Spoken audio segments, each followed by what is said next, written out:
So I want you to visualize something really quick. Let's say it's Christmas morning. You're opening presents with your family, and you ask your father for a gift.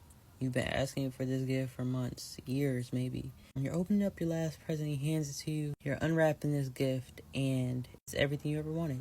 It's the exact gift that you've been asking for a long time. And let's just say it's an Xbox. You're so excited about this Xbox. You start inviting your friends. You start calling them up. Hey, let's get on the Xbox together. Let's, play this game together. And then days go by and you're still playing this Xbox. You play it every morning, hours on end. And it gets to a point where this Xbox is taking up your entire day. This Xbox is your main source of happiness. This is where you go for peace. This is where you go to get your mind off things. This is where you go when you're bored. And it gets to a point to where you're so infatuated with this Xbox that not only have you not turned around to thank your father that gave you the Xbox, but now the time that you used to spend with your father, you don't spend as much. You spend it with this Xbox. You used to go to the movies with your father, and now you just put that time off. You say, "Oh, I'll do it another time. I'm playing the Xbox." Or you guys used to get breakfast and, go for a walk together. And now, instead of doing that, you're playing the Xbox. Or your father is like, hey, do you want to go to the store with me? Do you want to do this thing that we usually do? Now, the time that you usually do that to go with your father, you're spending it on this Xbox. And I want you to think about how this is so similar to when the Lord gives us something that we've been pleading, begging him for. And we become so infatuated with this thing, with this promise, with this blessing, that we start to neglect the Lord. We start to forget the Lord. And I remember a season in my life to where, I'm not sure if you guys have been watching me or how long you've been watching me, but there was a season in my life to where the Lord called me to move away to Miami.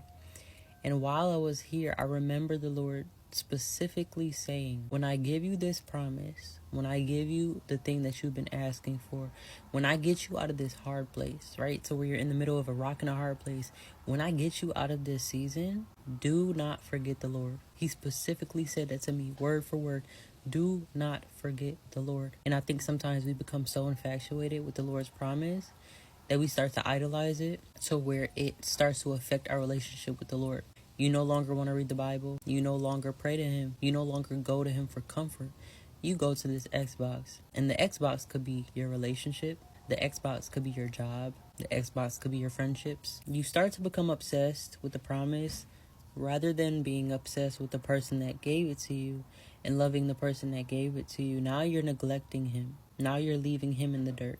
Now you're picking this Xbox over your father. And I want you to think about your situation. And I want you to really remember that the Lord is the one that gave it to you, and he has all rights and power to take it away. And sometimes the Lord will do that. Most times the Lord will do that. If he sees that thing is becoming an idol, he will not allow that thing to be over him.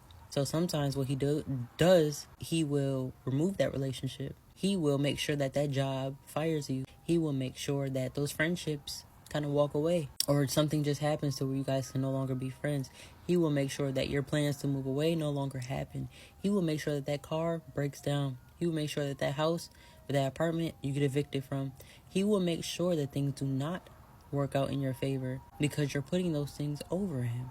So I just encourage you to always put the Lord first, no matter what he gives you, no matter if it's a thing you've been wanting for so long. And if you're in a season to where the Lord is kind of making it to where it's just you and him, that is so that when he finally does give you the thing, that you don't idolize it and you treat it like a blessing and not an idol.